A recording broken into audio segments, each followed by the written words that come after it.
मुनि महाराज यूं तो एक दिन में 3 बार प्रतिक्रमण करते हैं। रात्रि के दोषों का निराकरण करने के लिए प्रातः का रात्रि प्रतिक्रमण होता है और पूरे दिन के दोषों का निराकरण करने के लिए संध्या काल में दैवसिक प्रतिक्रमण होता है। किंतु एक मध्याह्न काल में और प्रतिक्रमण होता है, उसको इरियापतिक प्रतिक्रमण कहते हैं। कौन सा? इरियापतिक प्रतिक्रमण। उस प्रतिक्रमण में एक श्लोक आता है, अद्य में चालितम गात्रम नेत्रे जावलीकते इसनातो हम धर्म तीर्थेषु जिन्हें नितव दर्शना। यहाँ आचार्य महाराज लिख रहे हैं कि जिनेन्द्र दर्शना, हे भगवान जिनेन्द्र, आपके दर्शन का अवलोकन करने से आज मेरा धर्म तीर्थ में स्नान हो गया और ऐसा स्नान हो गया है पूरा का पूरा शरीर प्रक्षालित हो गया है। मेरे दोनों नेत्र विमल हो गए, पवित्र हो गए। ये भगवान के दर्शन की महिमा बताई जा रही है। गर्मी का वातावरण है, परम पूजे कुंडल के बड़े बाबा के चरणों से परम पूज्य आचार्य श्री समय सागर महाराज के अनुसार हम लोग विहार करते करते भगवान शांतिनाथ जी के चरणों में आ गए हैं और मन तो था कि बहुत समय से बीनावारा क्षेत्र के दर्शन का सौभाग्य नहीं मिला। परम पूज्य आचार्य जी के चरण सन्निधि में एक नहीं दो बार 2005 में 2010 में चातुर्मास करने का भी लाभ मिला। कई बार ग्रीष्मकाल आदि भी करने का सौभाग्य मिला। और बीनावारा क्षेत्र के बारे में क्या कहें, जब 1995 में मेरी क्षुल्लक दीक्षा हुई तो कुंडलपुर से ही बिहार करके सबसे पहले बीनावारा क्षेत्र के दर्शन हुए। जब 1997 में नेमावर सिद्ध क्षेत्र में मुनि दीक्षा हुई तो सबसे पहले हमें बीनावारा आने का सौभाग्य मिला। ऐसा आकर्षक क्षेत्र हम ये तो नहीं कहेंगे कि हम यहाँ पर आए और कई बार आए, हम तो ये कह सकते हैं यहाँ के भगवान का क्षेत्र का ऐसा चंद्र की प्रभाव है, अनायास से खिंचे हुए चले जाते हैं। 2015 में पंचकल्याण का गोरजामल में हमारा प्रवास पट्टी पहाड़ी में था। अचानक गुरु महाराज संकेत मिला, गोरजामल पंचकल्याण में जाना है। आए पंचकल्याण में तो कई मुनि संघों का ध्यान गोरजामल से ही करा दिया।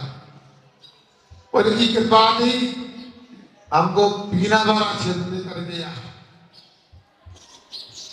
आप लोगों को ये पता होगा मुनि महाराज कभी स्नान नहीं करते। क्या बता, देवली वालों, हिंदुगढ़ा वालों, दिगंबर मुनिराज स्नान करते कि नहीं करते हैं? तो हम क्या करते थे तब लोगों को पता सुना। हम कहीं करते तो क्या बुला लोगे, हमारा माइक हमारे पास नहीं। यही तो आज समझना। यहाँ पर श्लोक में का स्नातोम धर्म तीर्थेषु जिनेन्द्र तम दर्शना। हे भगवान, आपके दर्शन करने से एक धर्म तीर्थ में स्नान हो गया। ऐसा स्नान तो मुनि महाराज नहीं करते। सबसे पहले आकर प्रभु की चरण वंदना की, चरण स्पर्श किए। चरण को छूते ही लगा नहीं कि 9 तपा की गर्मी में प्यार करके आए कुंडलपुर से और पूरी थकान निकल गई, शीतलता की अनुभूति हो।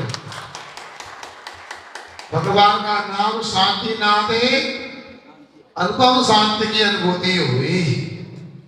और हमारे मुनि राजों का भी मिलना हुआ और सोने में सुहागा हो। बंधुओं, मैं यही बोल रहा हूं कि दिगंबर मुनिराज स्नान नहीं करते, तो आपको इतना ही पता है कि जल से स्नान नहीं करते। ये तो पक्का है, निश्चित है कि जल के माध्यम से स्नान नहीं करते। सुन रहे, जल से स्नान नहीं करते क्योंकि अहिंसा महाव्रत का पालन करते हैं। मगर भैया जल से भले स्नान नहीं करते, खुले बदन में धूप में प्यार करते हैं, पसीना निकलता है, तो ये सूर्य स्नान उनका हो जाता है। और ठंडी शाम को वायु चलती है और सीधे शरीर से टकराती है, पवन स्नान हो जाता है। और भगवान के दर्शन करते, कायोत्सव करते, तो मंत्र स्नान भी चलता ही रहता आटो यहाँ। फिर कैसे कह सकते स्नान नहीं करते? आप लोग तो जल के माध्यम से अपने शरीर को तरबतर करने का प्रयास करते हो, और दिगंबर मुनिराज मंत्रों के माध्यम से अपनी आत्मा को भी तरबतर करते रहते हैं और शीतलता की अनुभूति करते रहते हैं। एक तीर्थ हमें संसार का किनारा देने वाले हैं। बीनावाला क्षेत्र को वर्षों से देखा, और भले ही हमारी कोई दीक्षा बीनावाला क्षेत्र में नहीं हुई, मगर मुझे याद आ रहा है इसी स्थान पर आचार्य महाराज से तीसरी सामायिक प्रतिमा के व्रत तो बीनावाला में थी। कहीं ना कहीं संयम से हमारा बीनावाला से जुड़ाव तो है। आप लोग ऐसे तीर्थों पर आते हो, आना भी चाहिए। जब तक तीर्थ रहेंगे तब तक ये जैन धर्म जीवंत रहेगा। अपने घर की संभाल तो सब लोग कर लेते हैं, मगर घर की संभाल करने में तो पाप कर्म का आश्रम बंद होता। पर ऐसे तीर्थों की संभाल करते हैं तो हमारे भव के पापों का विसर्जन हो जाता है। सामान्य बात नहीं। अभी आप लोगों ने भगवान के चरणों की शांति धारा की अभिषेक किया, पूजन करोगे आप लोग, मगर ये सामान से आपने किया, अच्छा आपने तारीफ है, मगर कल का दिन और महत्वपूर्ण। कौन कौन से कल्याण आदि, कौन कौन से? जन्म तप और मोक्ष, 3 कल्याण का योग। अभी 2 मुनि संघ आए, हो सकता तीसरा भी मुनि संघ का आगमन संभव हो जाए। अब आप को विशुद्धि बनाना है। जब गांव और पांव चल के मुनि महाराज क्षेत्र पर आ सकते हैं और यहाँ के कल्याण की भाई उपस्थिति दे सकते हैं, कल्याण मनाने के लिए आ सकते हैं, तो श्रावकों को आने में तो कोई विलंब होना ही नहीं चाहिए। आप तो श्रेष्ठता में आ सकते हैं। भैया आप सही बताएं, ये आप लोग मोहली नहीं जाते कमेटी वाले, तो हो सकता 2-4 दिन विलंब से आना होता, मगर 4 दिन का त्याग भगवान की कृपा से 1 दिन में हो गया है, 2 दिन में हो गया हमारा। सोचो, विचार करो। आप लोगों को भी कल पूरी संख्या में कम से कम आसपास की समाज जो है, देवरी है, सिंहपुर है, बारा है, हम नहीं जानते हैं, एक ब्राह्मण खाली नहीं होना चाहिए। जैसी क्षेत्र की भगवान की महिमा है। और अभी संचालक जी बोल रहे थे, आचार्य श्री का बहुत ही पसंदीदा क्षेत्र था, इसमें शक नहीं। आचार्य जी महाराज एक बार नहीं कई बार यहाँ पर आए, बहुत संस्मरण भी सुनाते रहते थे। मुझे याद है आचार्य महाराज ने कोई स्वाध्याय के प्रसंग में या भैया कुंड के प्रसंग में सुनाया था। पहले भैया बीना बारा में धर्मशाला इस प्रकार की नहीं थी, कबीलू वाली धर्मशाला थी, कच्ची धर्मशाला थी। उनका भी अपना महल था, उनको भूलना नहीं। किसी ने कहा कौन याद रखता है अंधेरे के साथियों को, सुबह होने पर दीपक बुझा दिया जाए। उन धर्मशालाओं की बदौलत है यहाँ आचार्य महाराज ने कई बार वासना की। उन धर्मशाला में एक बार पड़गान हुआ, ठंडी का प्रसंग होगा और पीछे एक खिड़की थी और कोई शराबक थे भोले वाले। आचार्य श्री का पड़गान हुआ तो उन्होंने चौके में विनय पाठ से पूजा प्रारंभ कर दी। एक विधि ठाड़ो हो थे, आचार्य श्री बैठे रहे और केवल रवि की पूजा भी चालू कर दी और पीछे से अत्यंत ठंडी ठंडी हवा आती रही और आचार्य महाराज शीत परिचय सेन करते रहे। उन्होंने अकेला प्रवास नहीं किया, यहाँ पर अनेक प्रकार के उपसर्ग परिचय को भी क्षमता से शयन किया। इसी तपस्या ध्यान ध्यान के माध्यम से इस क्षेत्र को अभिसिंचित किया है और पंचकल्याण भी अंतिम बार यह संपन्न हुआ। सब 3 बार हुए पंचकड़ा के साथ। एक बार तो छिल्लक था तब आए थे, तब पंचकड़ा हुआ था, लघु पंचकड़ा था। बाद में अभी पंचकड़ा हुआ है। पूरा क्षेत्र पूरे वेदियां देखकर ऐसा लगता है यहाँ तो एक बार नहीं 1000 बार भी वंदना कर दो काम है।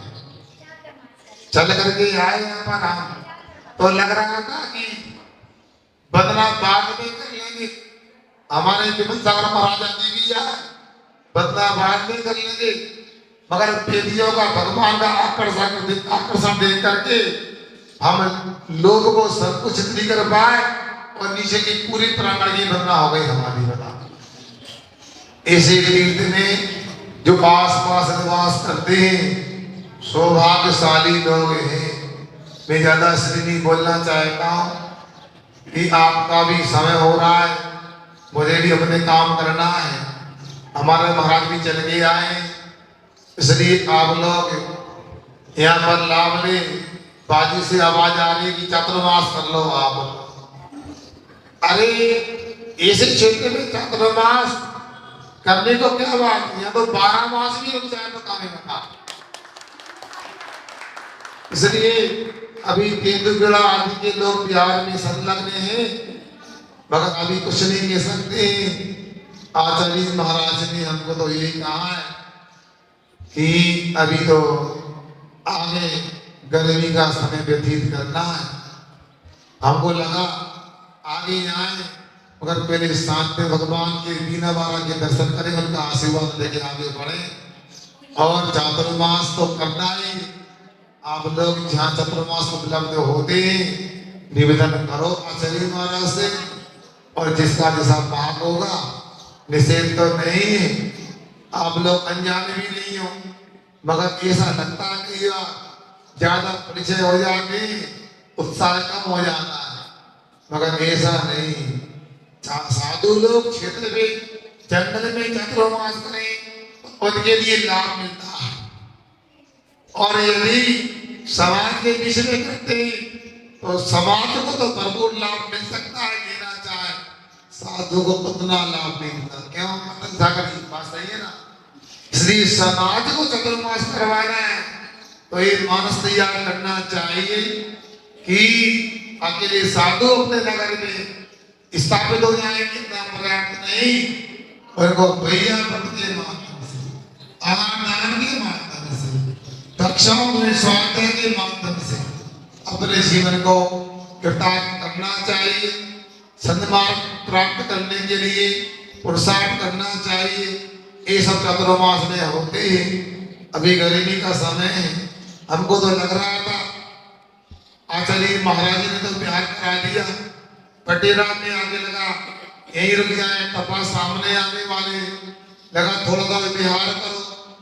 और मुनिश्री प्रियोग सागर जी के साथ में हमारा वहां से प्यार हुआ और बीना बारा में मुनिश्री विमल सागर आदि 4 महाराजों के साथ में बीना बराम प्रवेश हुआ।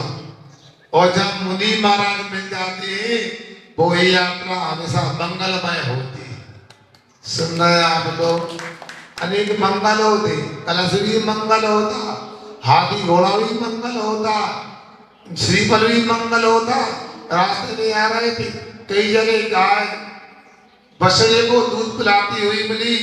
एक आचार्य महाराज को बहुत अच्छा मंगल मानते, मगर सब मंगल कमजोर हो सकते हैं। जिनको रास्ते में दिगंबर मुनि महाराज मिल जाए तो महामंगल होता है। ऐसे मुनि राजों की सन्निधि में हमारा यहाँ पर आना हुआ है। आप लोगों से हमारा इतना ही कहना है, कमेटी ने सीढ़ी पर चढ़ाया है, भावना व्यक्त की है। आचार्य महाराज से बड़े बड़े आशीर्वाद लेके आए। आप लोगों की भावना होगी, हो सकता है किसी का निवेदन करने नहीं आए, मगर आपकी भी भावना होगी महाराज बीना बरा आए, ठीक है नहीं होता। उसे कहता कि आप सही नहीं थे, सही बोलना नहीं दिया आपने, ठीक। यदि आपकी भावना थी तो भावना थी तो एक काम हमारा कर देना। आज जितने भी फोन लगा सबको बोलना कल महामस्त का अभिषेक करने बीना बरा क्षेत्र में पूरे परिवार के साथ इष्ट मित्रों के साथ में आना है। कल अभिषेक कर लोगे 3 कल्याण के शुभ अवसर पर, तो अभिषेक करने वाले देखने वालों की दिशा भी बदल जाएगी और दशा भी बदल जाएगी। बहुत सुंदर कार्यक्रम हो गया। मुनि महाराजों का सानिध्य मिला है। मैंने कल सुना था सिंहपुर में कहने को छोटा सा गांव है, बड़े अच्छे लगन से श्रावक लगे।